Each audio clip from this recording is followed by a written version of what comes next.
16.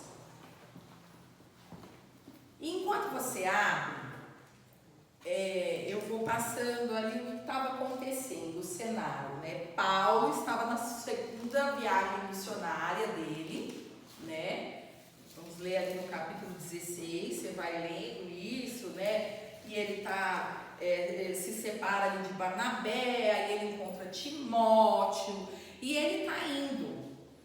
E é muito importante, em cima desse capítulo 16, entender que ele é guiado pelo Espírito. Porque ainda não a palavra que iremos ler, mas ali no versículo 7 desse capítulo, fala que ele está seguindo para um lado, e aí diz assim: defrontando Mísia, tentaram ir para Bitínia, mas o Espírito de Jesus não o permitiu, até porque Bitínia ia ser a região que ia ser evangelizada pelo apóstolo Pedro depois. Então Deus tinha sim um propósito em Bitínia, porque Deus tem um propósito a todos, não é um povo só, não é só numa igreja, não é só numa geração, não é só numa cidade, mas o Senhor tem um propósito de salvação para todos. E a cada lugar Deus vai enviar aquele servo que o Senhor vai usar de forma específica. Então, até um ano atrás, eu achava que eu ia ser usada na zona leste da cidade de São Paulo, mas o Espírito nos conduziu e fomos conduzidos para a cidade de Americana. E nesse momento, Paulo está em uma direção e o Espírito conduz para outra, e ele chega ali na região de Macedônia, né, que estava sendo dominada nessa época para o Império Romano. Vai pegando, Júlia, para se cair no vestibular, você já está sabendo, né? E eles estavam sendo dominados pelo Império Romano nesse tempo, né? E bem nessa época aqui tinha acabado de acontecer uma situação muito importante. Na verdade, nessa época não.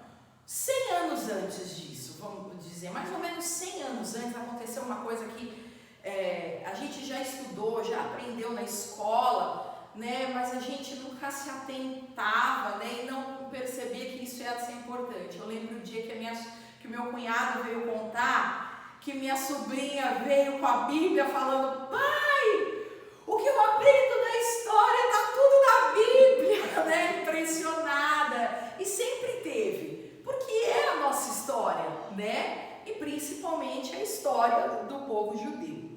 Mas eu vou contar um pouquinho, antes da gente ler uma passagem muito importante aqui no capítulo 16, eu vou contar um pouquinho uma passagem desse Império Romano. Havia um imperador muito importante chamado Filipe, né? Filipe II, ele foi pai de Alexandre o Grande. E quando ele chegou nessa região aqui, nesse pedaço aqui, é uma região linda, ali é a Grécia, gente. Quem não quer nunca ir na Grécia? Não existe. Quando você olha as fotos da Grécia e fala: gente, eu quero ver isso, porque é lindo, é maravilhoso, né? E ele havia dominado este lugar, né? E ele tomou posse desse lugar, fazia parte agora das posses de Filipe, né? E a história continua, né? Na verdade, Filipe não é... Estou misturando os caras aqui. Filipe toma posse e ele dá nome a uma dessas cidades específica, a cidade de Filipe, o nome dele. Ok? Guarda a história. Isso daí passou.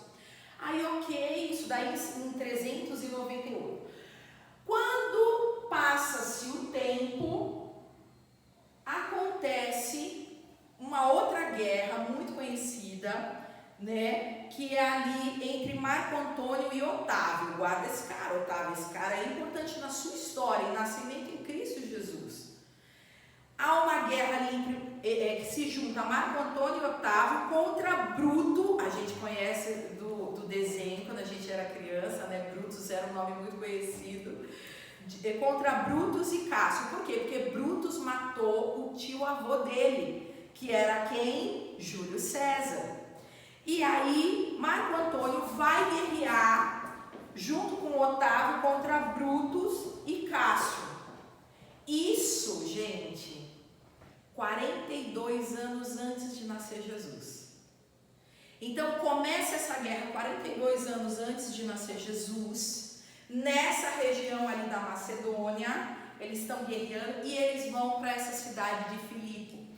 Essa cidade de Filipe chamava muita atenção. Ela era cheia de fontes, ela era linda e ela tinha ouro. Então era uma região que eles queriam, porque era uma região poderosa, uma região farta, uma região rica. E além de tudo, eles tinham um motivo para essa guerra, então eles começam ali a guerrear, né? E acontece que Otávio consegue 9 anos depois ganhar essa guerra. E ele domina essa região e ele, passado um tempo, ele é levantado imperador romano, que você conhece pelo nome de César Augusto. Então César Augusto começa a dominar e é engraçado, porque quando você ouve a história do nascimento de Jesus, parece um tempo de paz ou um tempo de tribulação? Qual a sua sensação, ó mestre, nessa época do nascimento de Jesus? Uma época de paz ou uma época de tribulação? Tribulação, pois foi considerado o tempo de maior paz para o Império Romano. Engraçado que para eles, tempo de paz, mas para aqueles que eram dominados por eles, tempo de aflição. E é nesse tempo que nasce Jesus, né? Embaixo do império de Otávio, que era César Augusto. Por que toda essa história? Por que isso é importante? Porque quando essa guerra acontece e eles tomam posse dessa terra ali de Filipe e eles passam, quem fica ali? Ficam os veteranos, os soldados que ganharam a terra. Então eles tomam posse, passam a morar ali, e como é uma terra muito bonita, ali passa a ser, digamos, a capital dessas colônias romanas, né? Em específico, Filipe não somente passa essa capital, mas ela recebe um documento italiano chamado Lusitario, que passa a ser como se é um documento que dá a eles o poder de serem romanos, aquela terra ser romana e mesmo sendo daquela região, não tinha domínio daquela região, e sim de Roma. E ela recebe um apelido que elas eram, sendo ela uma cidade italiana, né, um estado romano ali, ela ganha um apelido de Pequena Roma. Ou seja, essa cidade tem a ideia de que ela era, então tem Roma, a grande Roma, o Al Roma, e ela era ali a Pequena Roma, né? Mas na verdade nesse tempo ali, Colônia Juliana Augusta Filipense. Colônia Juliana Augusta Filipense.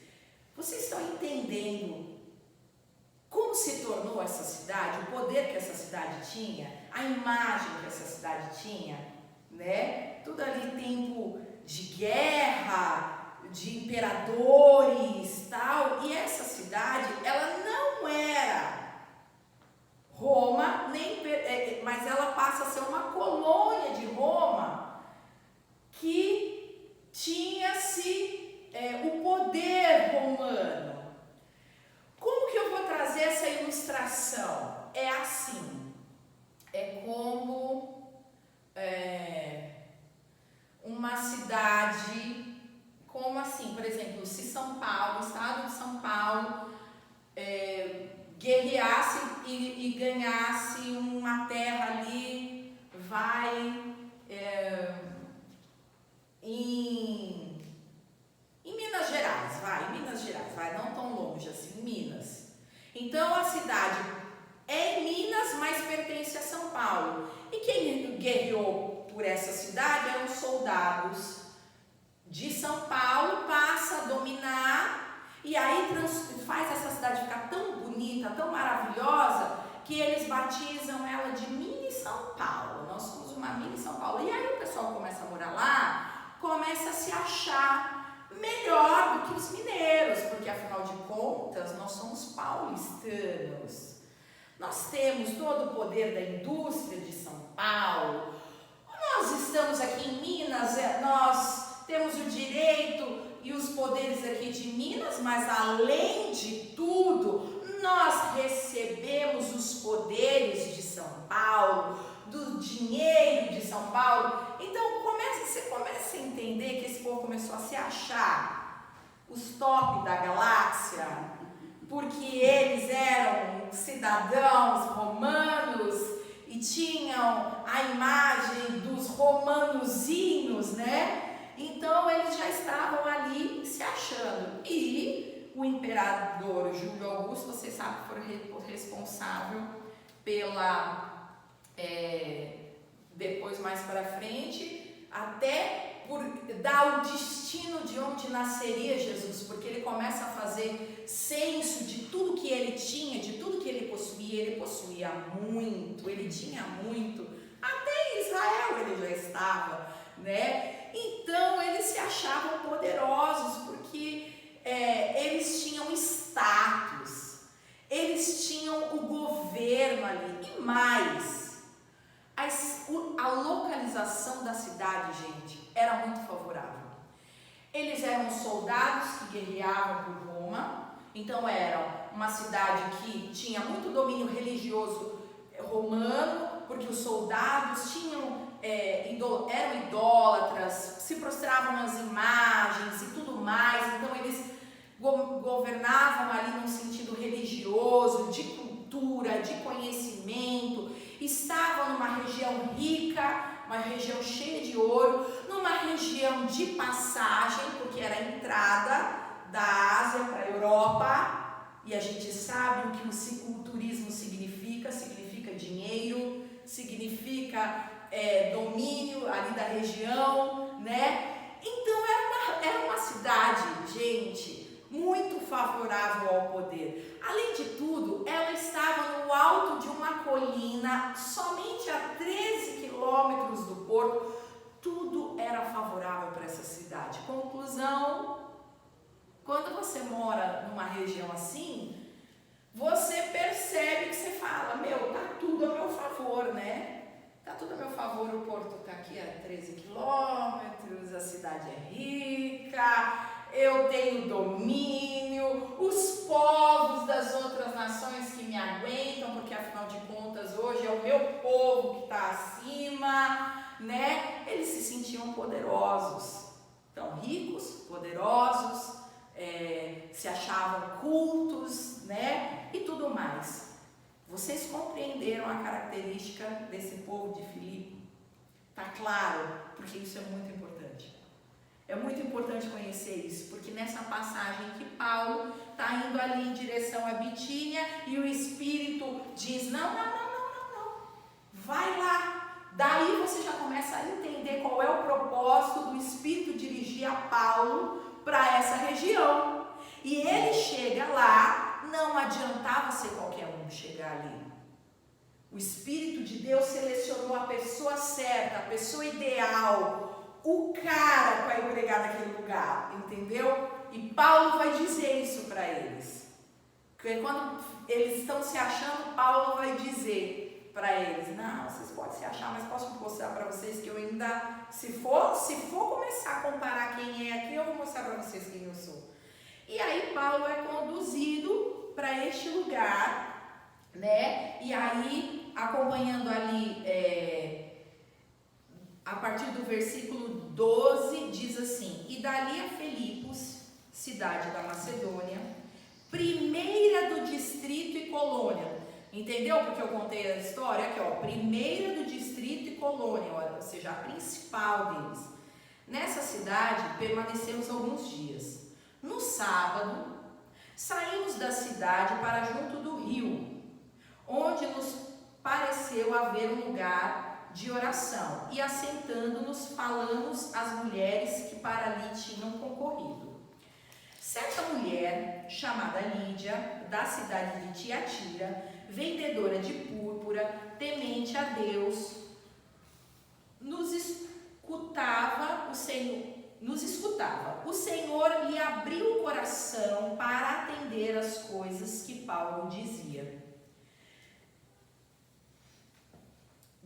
depois de ser batizada, ela e toda a sua casa nos rogou, dizendo: se julgais que eu sou fiel ao Senhor, entrai em minha casa e aí ficai. E nos constrangeu a isso.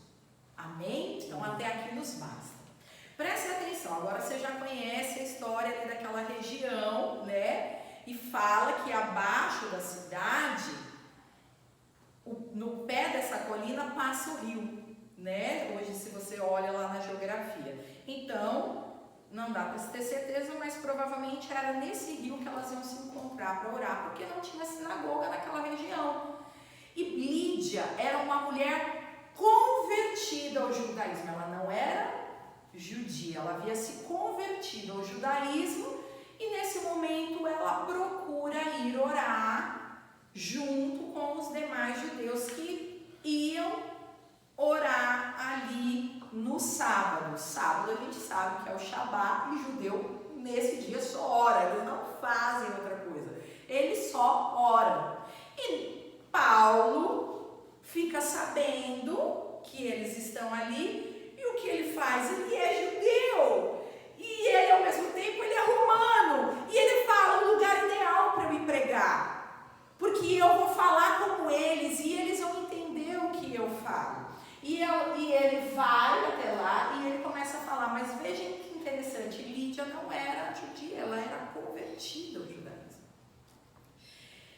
E aí acontece uma coisa muito interessante, mas nós vamos caminhar aqui nos pontos de Lídia. Primeiro, ela havia se convertido ao judaísmo. Por quê?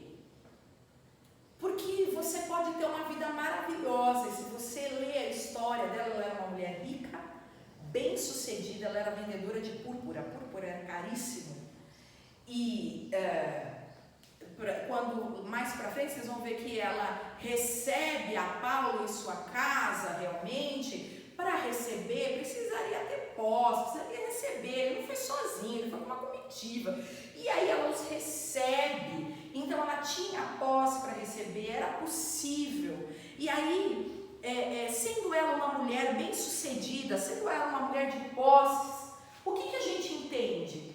Que chegou uma hora que ela tendo tudo, algo lhe faltava. E o que ela começa a fazer? O que todos nós começamos a fazer. Lembre em situações da sua vida, e eu lembro muito bem que em situação de desespero na minha vida, hoje estamos tão poucos aqui, eu vou perder o microfone porque eu também sou descendente de italiano e eu preciso expressar, né? E eu lembro de situação na minha vida que eu comecei a procurar em tudo. Eu fui em tudo que disseram. Eu fui no espiritismo, eu tomei passe, eu fui no centro de Umbanda, eu fui na igreja católica, eu fui até Aparecida do Norte fazer promessa. Eu procurei de todas as maneiras.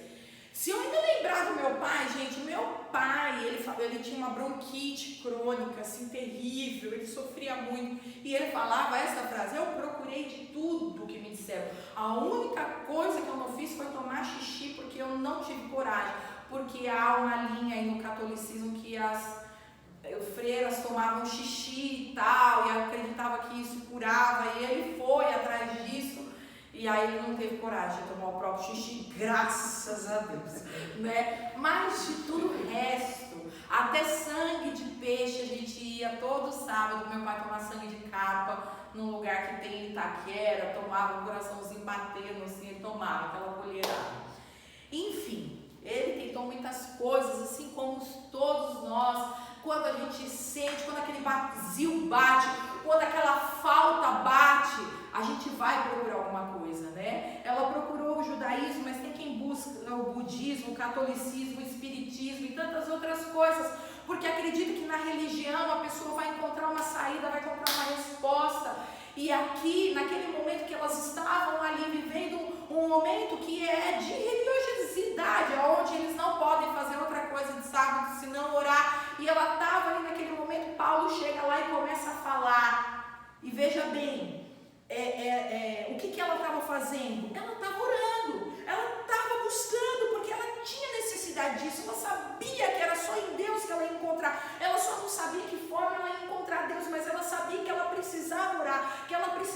buscar. E a tua resposta nessa manhã é: você precisa buscar. É só em Deus que você vai encontrar. Igual a Lídia, até aqui está tudo certo. É só em Deus. É só o Senhor que pode te dar saída. É só o Senhor que pode te dar resposta. É na sua oração que você vai encontrar dele a chave. E o Senhor a respondeu. Respondeu ali naquela hora. Respondeu como? Ela nem sabia o que orar, é verdade. Talvez ela estava orando de forma mecânica, mas o coração estava voltado a Deus. O coração dela estava entregue a buscar Deus. Tanto que diz assim, vendedora de púrpura, temente a Deus. Percebeu? Ela buscava porque em Deus ela cria, ela temia Ele, ela sabia que ela precisava dele. E porque ela temia, diz assim, o Senhor lhe abriu o coração para entender as coisas que Paulo dizia. Já viu gente que chega na igreja e a pessoa parece que não entendeu nada que falaram para ela? Porque não lhe é aberto o entendimento. Tem aqui agora uma revelação. Precisamos temer a Deus para poder ter entendimento daquilo que Ele traz até nós. Aonde ficam as provas disso? Jesus, quando falava em parábola, só aqueles que temiam a Ele que entendiam as parábolas. Quem não temia não entendia nada, ficava perdido, né? E por isso que o Senhor só revelava em palavra, porque aquele que não teme o Senhor, é o que a própria palavra fala, é pérola aos porcos, você fica jogando revelação extraordinária, e a pessoa fica contestando. Tem pessoas que vêm ao culto só para contestar o que foi dito. Olha, ele pregou isso, mas eu acho. Não, ao meu ver, não é bem assim. No meu entendimento, posso te falar uma coisa? De nada vale o seu entendimento e o que você acha. O que vale é o que o Senhor lhe abriu o coração para você entender o que o Espírito está dizendo através da ministração. Então, a partir de hoje, nos fica algo que o Senhor nos abra o entendimento. Amém. Vamos tomar o hábito de quando vir para a presença de Deus, a gente pedir: Senhor, me abre o entendimento. Aleluia. Muitas vezes a gente ora nisso: Senhor, que caia os tampões dos ouvidos, as beridas dos olhos, que eu possa ver e ouvir aquilo que o Senhor está me falando, em nome de Jesus.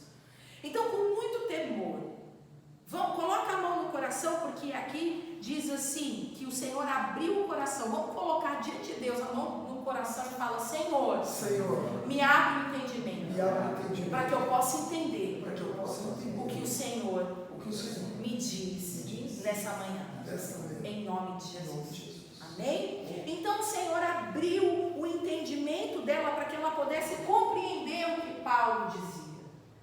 E como aquelas palavras que vinham de Paulo, era palavra de vida, era palavra de poder, ela não resistiu. A palavra descreve já no versículo seguinte que ela foi batizada. Porque quando a palavra entra, gente, quando o poder de Deus entra, não tem o que discutir, não tem o que resistir. E ela não resistiu porque a palavra entrou, e não havia ali mais porque haver resistência. A palavra entrou, a palavra moveu, e a partir dali ela se entregou ao poder do Espírito Santo de Deus.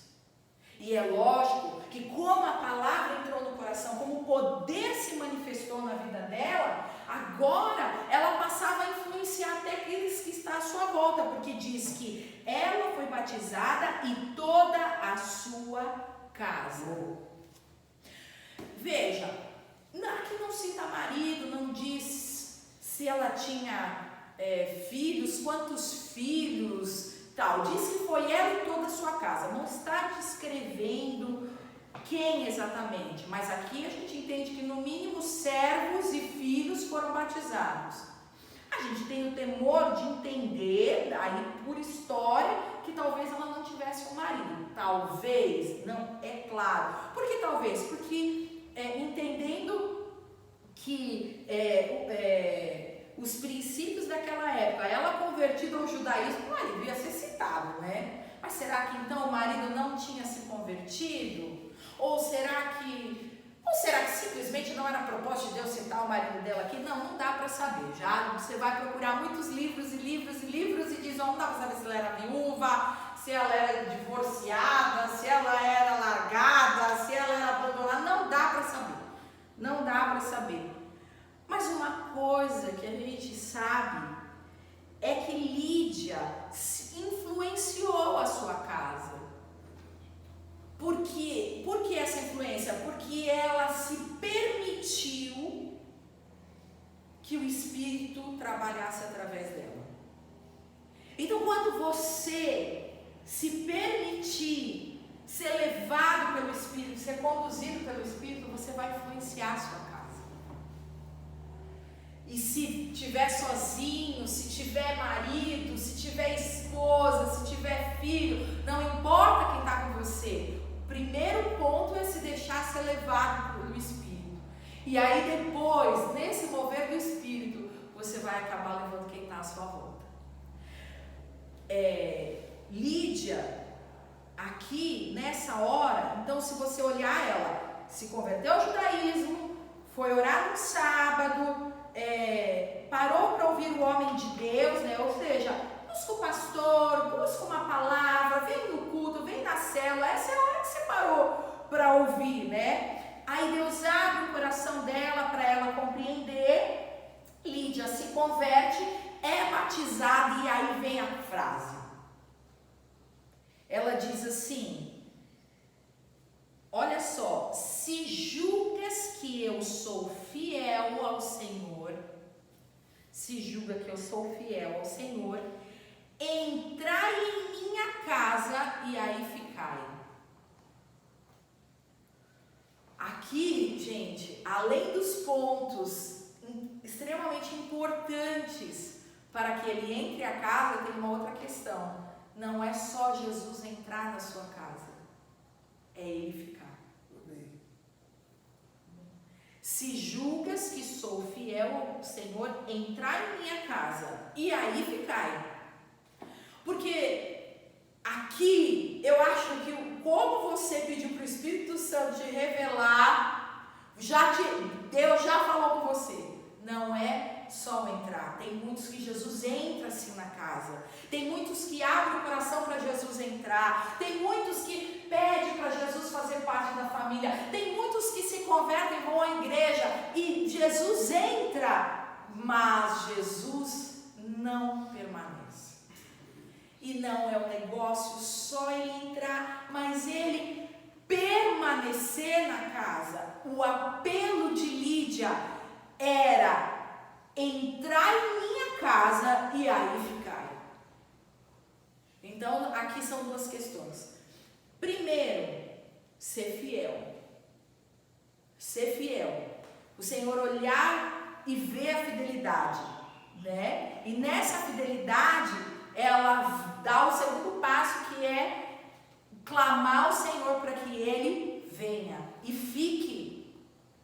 E fique. Todos nessa sala, o Senhor já entrou para habitar no coração. Amém. Ele disse lá: eis que estou à porta e bato. E quando ele disse isso para você, eu não sei que dia que foi, eu lembro muito bem do meu dia, o dia que eu aceitei Jesus, o dia que ele bateu na minha porta e eu disse: Senhor, pode entrar. E teve o seu dia, o seu momento, que foi a hora que ele bateu a porta e você disse que ele podia entrar. A Rosa compartilhou aqui no chá de mulheres que esse dia que ele bateu na porta, ela catou as crianças e correu lá para frente, né, Rose?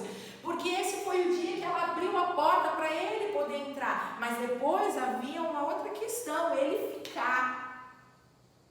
E esse trabalhar de ele ficar é aonde nós vamos ter que nos manter, como ela falou, fiel. Porque é na fidelidade que ele vai permanecer. E essa fidelidade, ela engloba tudo. Por que tudo? Porque é permanecer fiel ao quem? Fiel, se sou fiel ao Senhor. E o Senhor é tudo. Então, é ser fiel tudo ao Senhor. É ser fiel em tudo. sou fiel em tudo, ele vai ficar. Você não quer que Jesus só entre na sua vida, você quer que ele permaneça. E para ele permanecer, nós vamos ser fiéis. Amém? Então, não só, aí a história de Paulo continua, ele e Silas são presos. Como eles estão nessa cidade, essa história você conhece, do povo que se acha, porque achava romano. É engraçado que aí depois você conhece essa história, você entende porquê dessa discussão aqui, ó. E levando-os aos pretores, disseram: estes homens, sendo judeus, perturbam a nossa cidade. A cidade, sabe a cidade amada, a nossa cidade. Você entende por que eles estão brigando com Paulo? Por que eles estão atrapalhando aí na cidade? Porque era a cidade do coração, a cidade querida, a cidade top das galáxias, né? Propagando costumes que não podemos receber, nem praticar, porque somos romanos, né? Por isso que elas estavam orando lá embaixo, lá no rio, porque elas eram judias e tinham que se separar, eles não podiam aceitar ali, né? E aí, depois de darem muito açoites neles, lançaram no cárcere, ordenando ao carcereiro que os guardasse com toda a segurança, né? E aí, a história segue, eles são presos e tal, ele vai lá reivindicar o fato dele ser romano. Eu não posso ser preso, eu sou romano, eu sou tão... Já que vocês se acham o dono da cidade, eu sou tão dono quanto vocês, então me tira daqui. E aí as autoridades foram até eles, pediram desculpas, tiraram eles da prisão, né? E quando eles foram retirados do cárcere, quem aparece? Lídia. E aí Lídia pega eles e leva eles para sua casa. E aí a palavra diz que os irmãos, vendo que eles estavam na casa ali de Lídia, tem o coração confortado de saber que Paulo e Silas estão bem, que deu tudo certo, e aí eles pegam e partem, né? Bom, parece que a história de Lídia terminou aqui, né? Não, a história dela só começou, gente. Essa aqui, para onde eles foram levados? Para a casa dela. E ali é onde quem estavam lá? Os irmãos de quem? De Paulo? Irmãos em Cristo. Como nós aqui somos irmãos em Cristo. A casa de Lídia havia se tornado uma igreja, como essa daqui. Aqui se tornou uma igreja, somos irmãos. E essa é a história da igreja de Cristo na Europa. Na casa de Lídia começa a igreja da Europa. Que igreja tem na Europa? Né? Se não a igreja de Cristo, que cresceu, que foi tão grande, tão maravilhosa e tão poderosa, né? E a gente sabe que ela cresce e se torna muito grande. Com quem nasceu?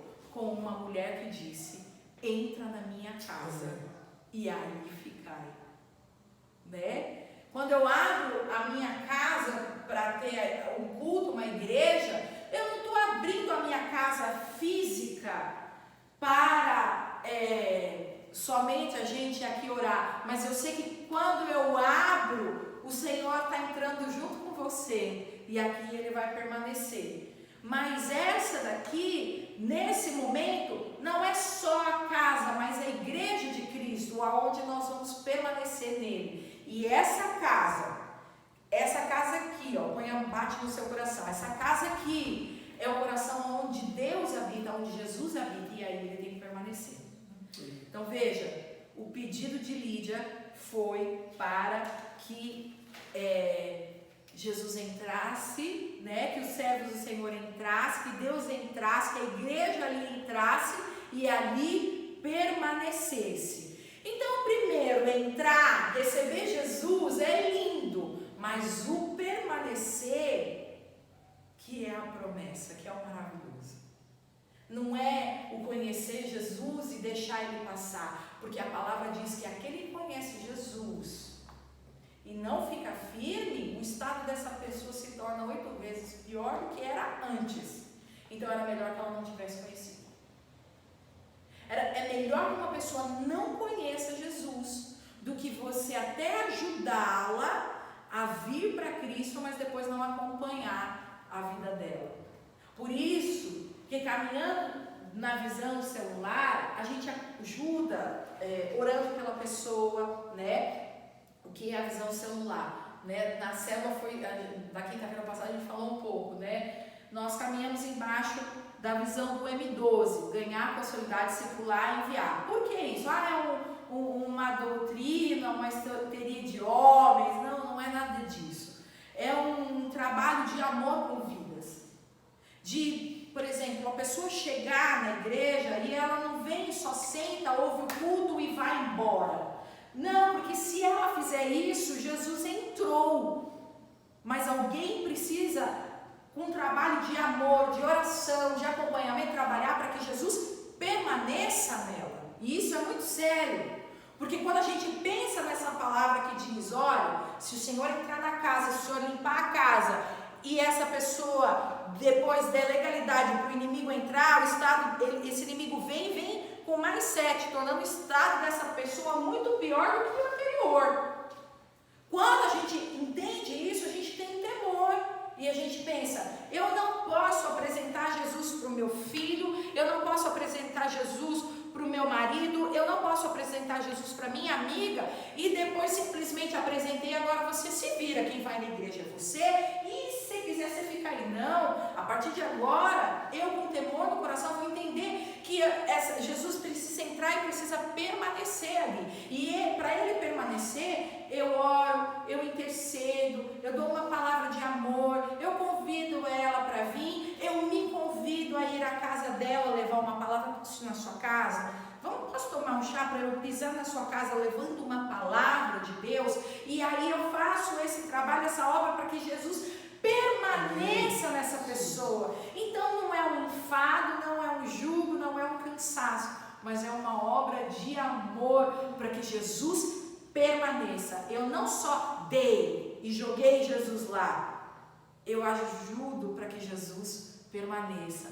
Sabe, aquela pessoa, como todos aqui já aceitaram Jesus há um tempo lá atrás, Jesus vai te trazer à memória que quando você recebeu Jesus, tinha sempre alguém que ele levantava ali perto, que ia na sua casa, ou que te convidava para ir no culto, ou que te levava uma palavra de amor, e aquilo ia fortalecendo a sua fé. Você não estava sozinho, né?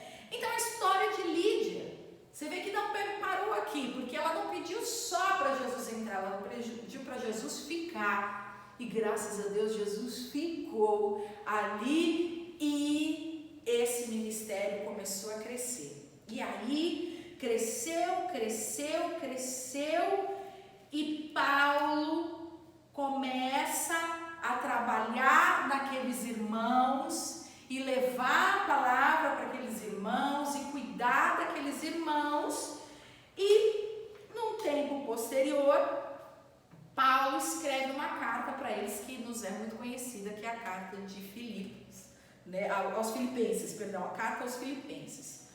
E essa carta, ela é muito importante, porque ela ensina como a gente permanece em Jesus. Porque uma coisa é receber, outra coisa é ele ficar. Então entra na minha casa e aí ficar. Jesus entra na minha casa, entra no meu coração e fica aqui. E aí Paulo vai dando essas instruções aos filipenses de como Jesus vai permanecer aí, né? Agora, sabe qual é a coisa mais linda, de saber como é que Jesus permanece? É olhar para a igreja de Filipe e ver que era através da alegria. Imagina, um povo que era, temos outra palavra no vocabulário português, talvez do italiano tenha outra, mas no português, soberbo. Um povo soberbo que se achava E a gente sabe que a soberba, ela leva a pessoa a se sentir tanto, a se achar tanto, que quando as coisas vão dando errada, a primeiro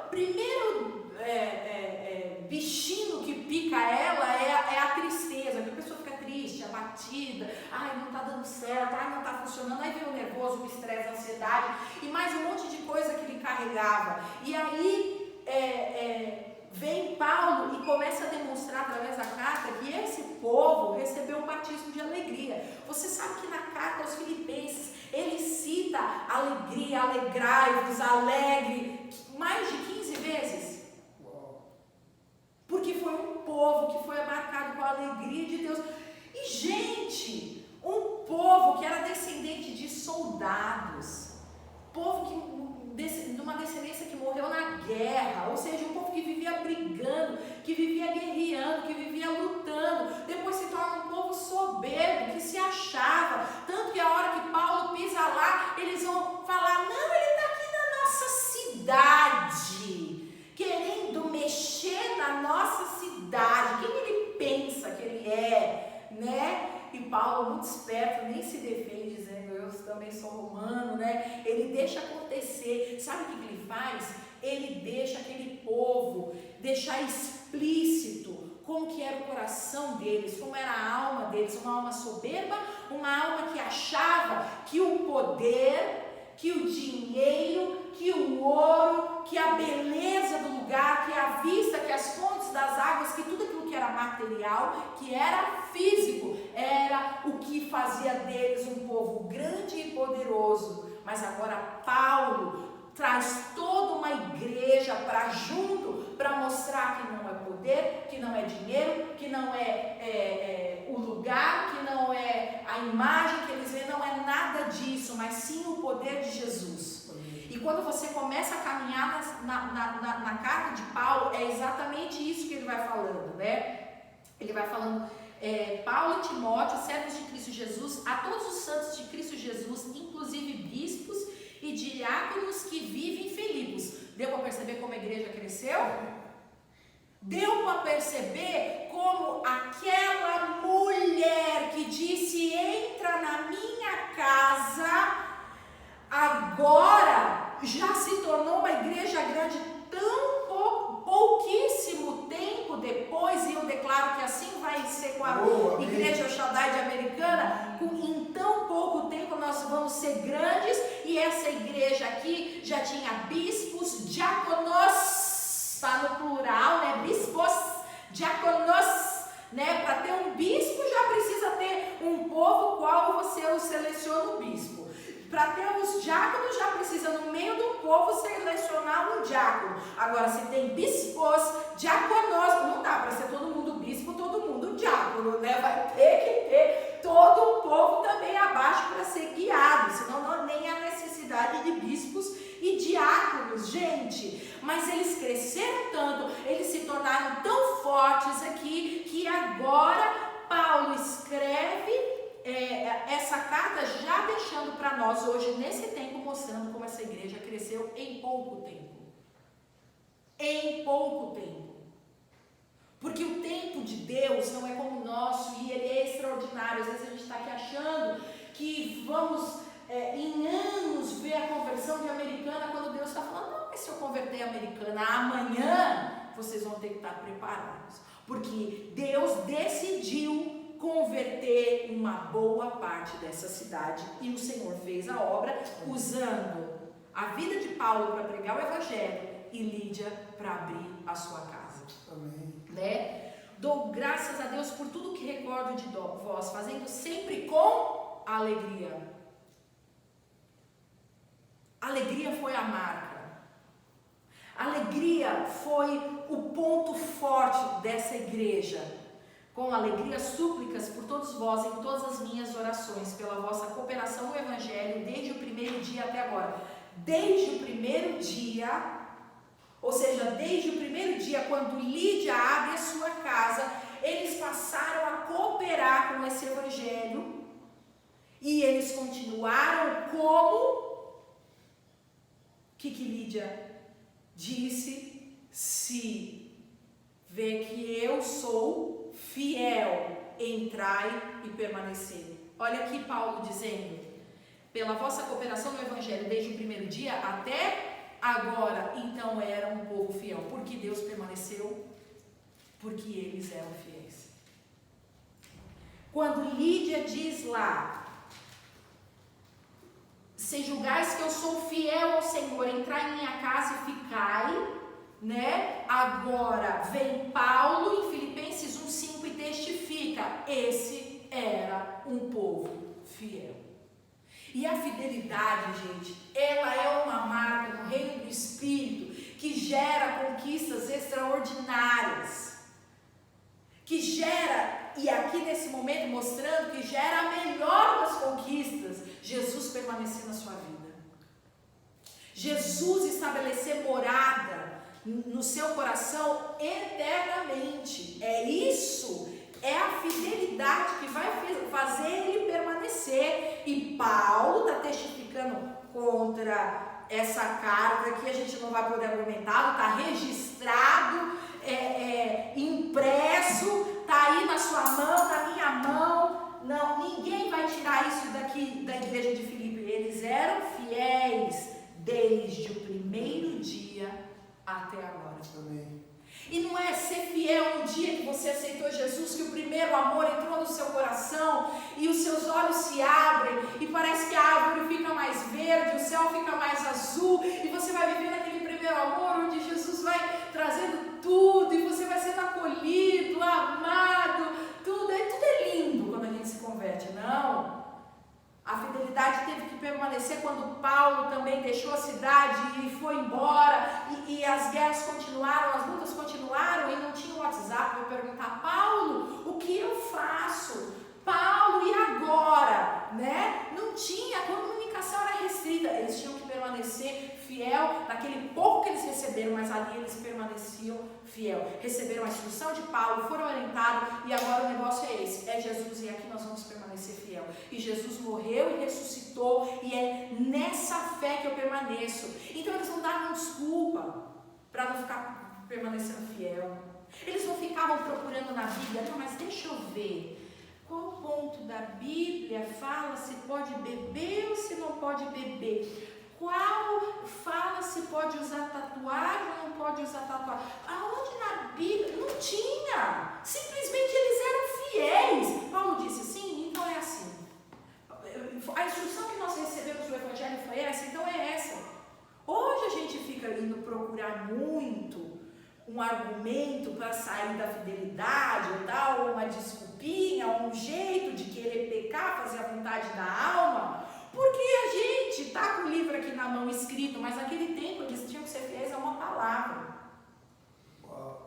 Então o pastor fala aqui, vamos fazer assim, a pessoa ficar lá e vai, mas será que é mesmo? Não, mas não tinha nem para onde consultar. Se Paulo dissesse, era assim. Se Paulo mostrou que era esse o caminho, embaixo da palavra desse meu líder, desse meu pastor, desse meu orientador, desse meu mestre, é essa que eu vou seguir. E é nessa fidelidade que eles permaneceram e eles foram fiéis. E aí Paulo diz, estou plenamente certo de que aquele que começou a boa obra em vós, há de completá-la até o dia de Cristo Jesus. Por que que ele estava certo? Porque ele viu que o povo era fiel, então ele sabia que Deus ia completar a obra. Ele não tinha dúvida. Essa aqui não é uma palavra bonita, um versículo que você diz para o irmão, não, eu estou certo, aquele que começou a boa obra na sua vida é fiel e justo para completar. Não é uma frase bonita, gente, é uma testificação da sua fidelidade, e isso é dito para aquele que é fiel. Você é fiel, então eu estou certo, eu estou bem certo que o Senhor vai completar a boa obra que Ele começou na sua vida. Olha, quando você chegar e você ver que ali tem um servo fiel, saiba, Deus vai completar a obra que Ele começou naquela pessoa, porque a pessoa é fiel. Nós não estamos falando aqui da pessoa, não, mas olha, ele doou um carro para a igreja, esse aqui, olha, esse aqui dorme na igreja, varre a igreja, esse aqui limpa. Não é isso, não é obras, é fidelidade. Fidelidade vem de dentro. Amém. Fidelidade é permanecer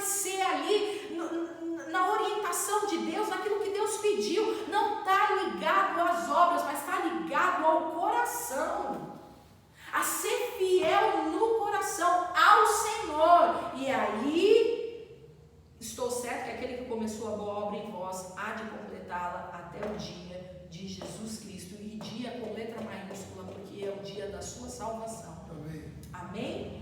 Então, aí, gente, bem que eu queria aqui mais umas 3 horas, só para a gente ir lendo versículo por versículo, porque cada versículo dessa palavra vai falando com esse povo e demonstrando esse coração fiel que permaneceu firme. E aí de repente ele repete, porque é alegria, permanecer é alegre, e é alegria. E ele vai falando disso tudo e vai mostrando esse processo do Evangelho, aonde a fidelidade foi chave, aonde a palavra daquela mulher que diz permanecei faz toda a diferença na vida do crente, na vida do homem de Deus.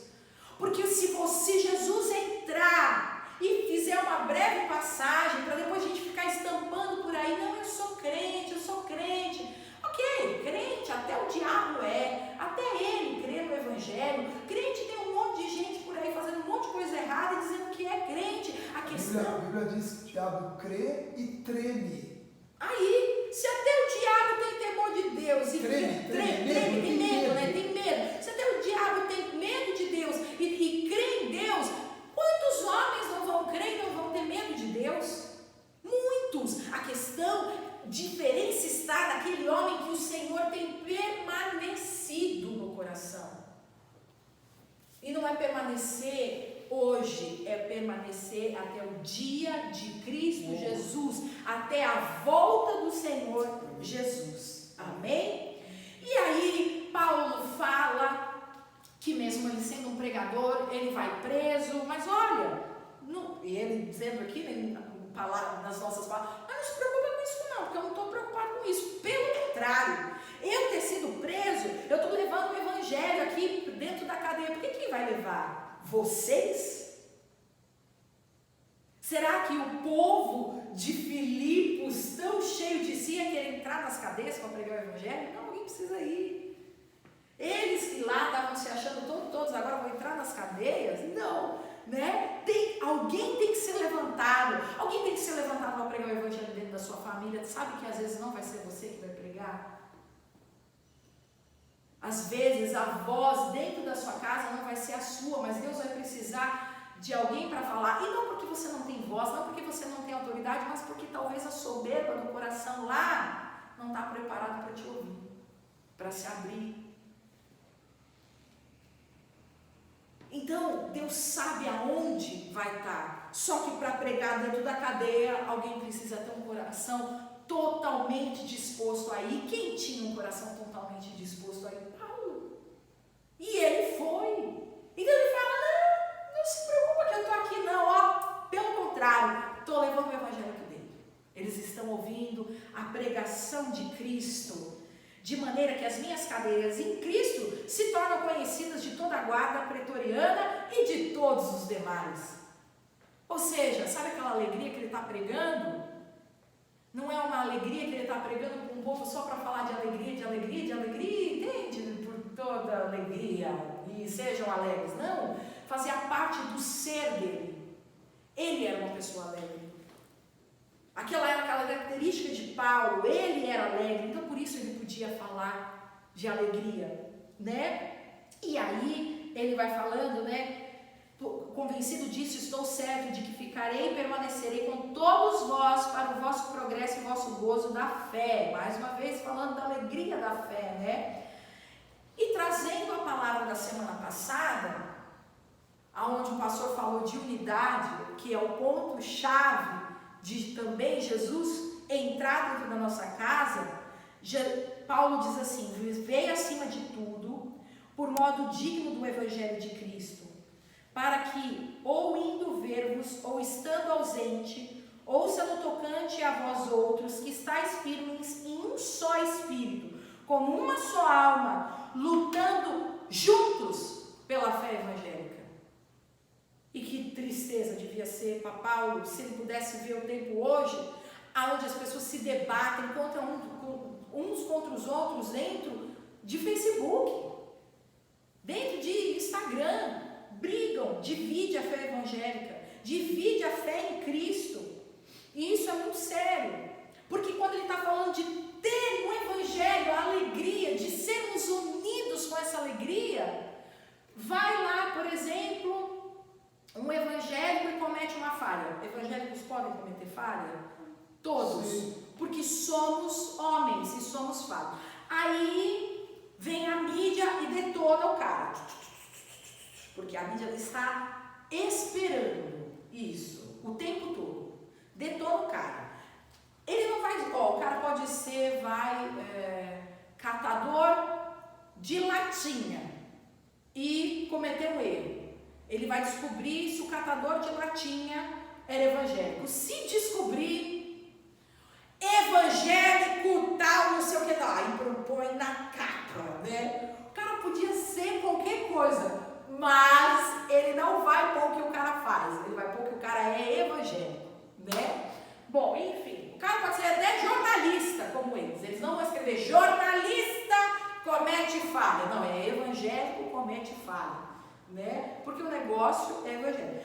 Aí o cara cometeu uma falha, o cara errou, o cara falhou, ok, deixe os ímpios falarem, deixa eles se debaterem, mas aí vem os juízes levantados dentro da igreja nesse tempo, né? E entram lá na rede social e começa, essa não é a verdadeira fé, nem pode dizer que esse homem é evangélico, tenho vergonha de dizer que ele é evangélico. Não me representa. Esse não me representa, não é? Dividindo.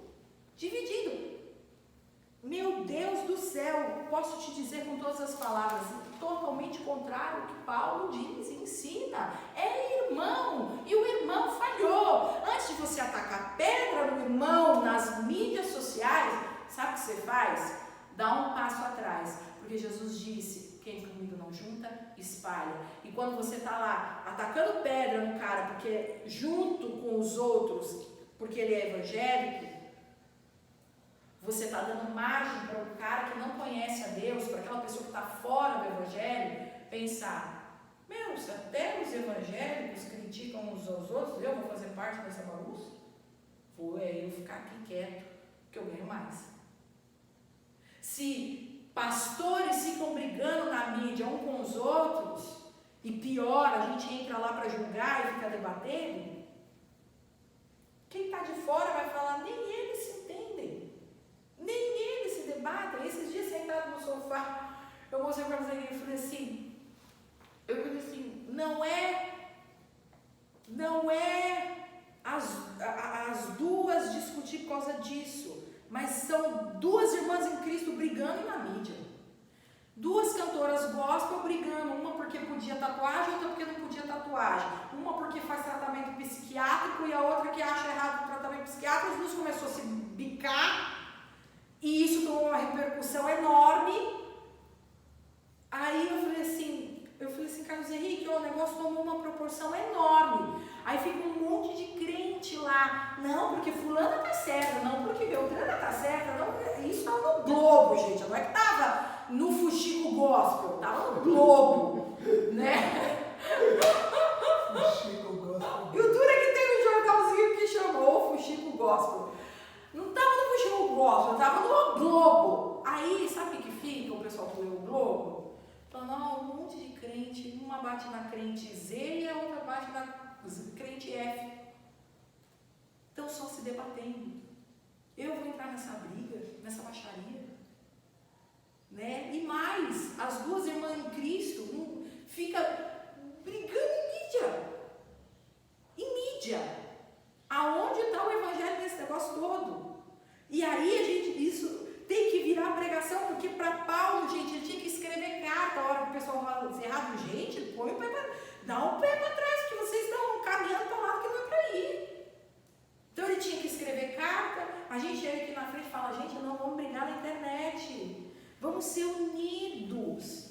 Como ele está falando aqui, vamos andar em unidade de espírito. Há unidade de espírito em uma que briga com a outra no meio das mídias, por aí. E não digo só mídias sociais, uma falou mal da outra num show. Num show, catou o microfone para uma multidão, criticou a outra. Isso de Deus.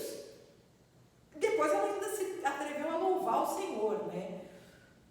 Dá temor de imaginar um negócio desse. Isso é sério, mas nós estamos aqui trazendo para algo amplo. E nós? E nós? Agora, dentro aqui do nosso espaço, nós estamos falando uma coisa grande. E nós dentro do nosso espaço?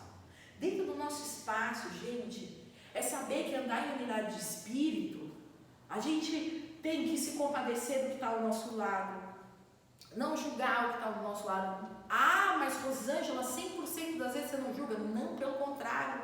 Apanhei também na palavra, porque eu falo, eu já fiquei pensando, pô, esse irmão aí tá abusado, né? Esse irmão não tem o menor temor do Senhor. Essa irmã, hein? Então eu também sou confrontados, todos nós somos. E ele falando, anda nessa unidade, porque se você andar em unidade, você anda em amor, você se junta, você toma causa e você até toma o ponto de convencer, de se compadecer. Então, caminhando aqui para o fim, não façais por partidarismo ou vanglória, mas por humildade, considerando cada um os outros superiores a si mesmo, porque esse povo que nós contamos dessa cidade se achavam os tops, lembra? E agora Paulo está ensinando eles, gente, para com isso. Para de andar caminhando, fazendo as coisas, olha, eu que fiz, olha, eu fiz desse jeito. Eu ajudei a igreja, eu ajudei o irmão em Cristo. Não, Lídia abriu a porta e deixou os irmãos entrar, por amor a Deus. Eu fui pregar o evangelho lá naquele lugar lá. Não, você vai pregar o evangelho por salvação, não para que todo mundo fique sabendo que você foi. Então ele está exortando aqui também, quando fizer, não é para vanglória. Aí voltamos ali, citamos no Espírito, também quando errar, ninguém vai precisar ficar sabendo. Não porque você vai esconder, mas porque nós não vamos estragar o que há de melhor no evangelho de Deus, que é a unidade no corpo de Cristo.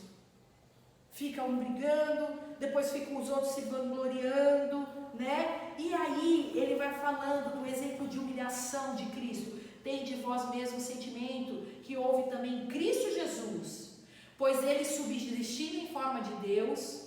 Por que ele está falando isso? Porque Jesus, sendo Deus, ele veio como homem, e vocês, tendo poder, tendo dinheiro, tendo tudo, tendo um bom espaço, uma ótima cidade, então eles se achando porque tem tudo isso, quando Jesus era Deus e não se achava. Pelo contrário, veio e se humilhou. Eu não sei que lugar Deus vai levar vocês. Eu não sei a que ponto chegaremos. Mas quando formos grandes, quando formos muito prósperos, quando estivermos em lugares altos, vamos ter o mesmo sentimento que houve em Cristo Jesus. Amém. Você vai ser muito próspero. Amém. Você vai ser muito grande. O seu nome vai ser conhecido. Deus vai te levar a um lugar extraordinário. Júlia, você vai ser uma grande médica. Você vai ter uma placa dentro da porta do seu consultório com o seu nome. Você vai salvar vidas. Amém. Mas nessa hora, Deus vai te levar em lugares mais altos ainda, porque você vai ser fiel. Hoje você pensa, se essa palavra não tem nada a ver comigo, mas quero te dizer para todos nós aqui, inclusive, é para a hora que nós estivermos grandes e lembrar que, olha, sendo Cristo, o próprio Deus, não julgou por usurpação ser igual a Deus, né? Se até ele foi humilde quando esteve aqui, se humilhou, tornando-se obediente até a morte de cruz. Então nós não precisamos nos exaltar, nós não precisamos querer ser, nós não precisamos querer estar, nós precisamos ser fiel. E aí Paulo exorta sobre a fidelidade em todos os pontos. Fiel no pouco, porque ele fala, eu aprendi, é bem nesse livro aqui, ele fala, aprendeu a ter muito, mas também aprendeu a viver no pouco. Porque o seu fiel, quando a gente está com muito, é fácil. A gente vem, a gente tem gasolina para ir, a gente tem gasolina para estar, a gente tem dinheiro para viajar, a gente tem dinheiro para vir no culto, a gente tem dinheiro, a gente tem dinheiro, e a gente tem dinheiro, e a gente acha que é isso que vai nos manter fiel. Só que aí Paulo está dizendo que é no pouco que ele foi mais fiel, porque é onde ele se manteve na presença de Deus, é onde a fidelidade dele foi provada, de que ele continuaria pregando o evangelho, de que ele continuaria levando a palavra do Senhor, né? Nesse louvor, um dos que tocou, né? Aqui quero conhecer Jesus, né? É a hora que Paulo fala da vocação dele. Que se esse povo estava se achando porque tinha muito, porque tinha dinheiro, porque tinha status, porque tinha conhecimento, porque eles guerrearam, os antepassados deles que haviam guerreado, conquistado tudo isso, se eles achavam muito, ele fala assim, quanto mais eu, né? Quanto mais eu, que tinha ali conhecimento, que era judeu, que não somente é romano, mas também é judeu, ele tinha mais, ele tinha títulos, ele tinha tanta coisa, ele tinha conhecimento, ele falou assim, eu tinha muito mais do que tudo isso que vocês acham, mas hoje eu considero tudo isso lixo. Porque se eu conhecer profundamente Jesus, tudo isso se torna lixo. E aí ele vai encerrando o livro ali dizendo assim, né? E o meu Deus, segundo a riqueza em glória, há de suprir em Cristo Jesus cada uma das vossas necessidades. Ora, o nosso Deus e Pai seja a glória pelos séculos dos séculos. Amém? Saudai a cada um dos santos em Cristo Jesus. Aos irmãos que se acham comigo vos saúdam. Todos os santos vos saúdam, especialmente a casa de César. A graça do Senhor Jesus Cristo seja com o vosso espírito. Como que ele encerrou isso tudo? Dizendo que, por mais que aquele povo antes tinha uma história de poder, de conquista e tudo, o mais importante é eles serem supridos em Cristo Jesus. Ser suprido em Cristo Jesus não está ligado a bens materiais, não está ligado a dinheiro, não está ligado a conquistas e nem a status. Ser suprido é principalmente naquilo que o seu coração precisa. E aí quando você voltar lá na história de Lídia, Lídia era uma mulher de Tiatira, também uma cidade rica, e ela sai de Tiatira e vai para Filipe. Você vê que ela ali, sendo rica, tendo posses, uma hora ela não foi procurar por algo que o coração dela precisava. O que o coração dela precisava? De Cristo Jesus. E aí, recapitulando, ela conhece Paulo, ela está lá com Paulo, ela aceita Jesus na sua casa, recebe Jesus, mas o que é que ela pede? Para que Jesus entra e permaneça na casa. Não é que ele somente entre, é que ele permaneça ali. E esses homens permanecendo ali construíram toda uma história que se tornou uma grande igreja através de uma mulher ali que abriu mão num certo momento de tudo que ela possuía, de tudo que ela tinha. Aquilo se tornou pequeno perto da falta, do tamanho da falta que fazia Jesus na vida dela. E agora ele encerra dizendo: a graça do Senhor Jesus Cristo seja com o vosso espírito. O que Lídia precisava era de Jesus. Ela recebeu Jesus e todo um povo teve uma história transformada. Quando Jesus entra na sua casa, não é só você que é transformado, é quem está à sua volta. Amém. E quando ele entrar, ele não pode só entrar, ele tem que permanecer, porque ele tem que continuar uma obra. Ele hoje entra, leva a salvação. Essa obra precisa continuar. E a pergunta hoje para você é: será que Jesus continuou essa obra? Você podia até pensar, vai perguntar, será que eu quero que Jesus continue essa obra? Isso eu sei que você quer. Eu quero, só que todos que estão nessa sala hoje não aceitaram Jesus hoje, não receberam Jesus hoje. A pergunta para nós é, Jesus continuou essa obra? Porque quando a gente lê o livro de Filipenses, que ele vai falando da alegria, nós ficamos alegres quando falta algo. A nossa riqueza é a glória de Jesus em nós. A nossa casa é suprida pela presença de Deus, porque eu sou fiel ao Senhor. Não é fiel. A gente, principalmente nessa caminhada, a gente pensa, fidelidade nos dízimos, nas ofertas. Não é só isso. É a fidelidade de estar com Ele nos compromissos, de ouvir a palavra. E, ei, gente, quando eu abro mão de ouvir a palavra de Deus, seja em qualquer momento que seja, é um pedacinho do evangelho que eu deixei de receber. Porque eu preciso ser alimentado o tempo todo para que essa fé fique ativa, e essa fé ativa vai me levando ao pleno conhecimento de Jesus para andar embaixo da sua vontade. Ou seja, estar fiel na chamada, na caminhada, dentro da igreja, junto com os irmãos, em unidade de espírito, precisa de tudo isso. Isso é fidelidade. Você está compreendendo que a fidelidade engloba muitas coisas? Quanto eu tenho sido fiel aos meus irmãos em Cristo, estando com Ele, dentro do culto, da célula? Quanto a palavra de Deus tem me ministrado, porque eu só sei que eu sou fiel a ela se eu sei o que ela significa para mim. Se eu nem conheço a palavra, eu nem sei se eu estou sendo fiel. Então é permanecer, é caminhar, é estar, é deixar Jesus entrar e Ele ficar. E isso é muito sério. Isso é muito sério. Ser fiel a ponto dele permanecer. Então hoje, não só vamos desejar que Jesus entre na nossa casa, mas que Ele permaneça. Amém?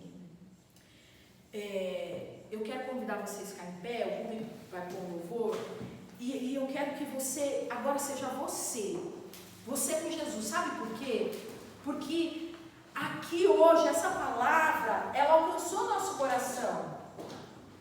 Ela nos ensinou o que é Jesus entrar. Mas eu quero que você entenda o que Paulo disse ali. Estou bem certo que até a volta de Jesus, Ele vai completar a boa obra que Ele começou. Então é um compromisso daqui para frente, de que você vai permanecer fiel em tudo nele, para que Ele continue essa boa obra. Esse louvor fala assim que o meu orgulho me tirou do jardim. Relaciona um pouco lá o jardim do Éden, mas trazendo aqui para o contexto da palavra, desse momento aqui, era um povo que vivia ali num jardim. Era um lugar cheio de fontes, um lugar lindo. E você pode achar que você está num lugar cheio de fontes, está tudo lindo, todo maravilhoso. Mas o orgulho pode te tirar daí. E para te levar para lugares muito ruins. Por isso que hoje você vai fazer você aí no seu lugar um compromisso com Ele. De permanecer fiel. E ser achado em Cristo, como Paulo disse, que ele foi achado nele. Amém? Então faça você a sua oração.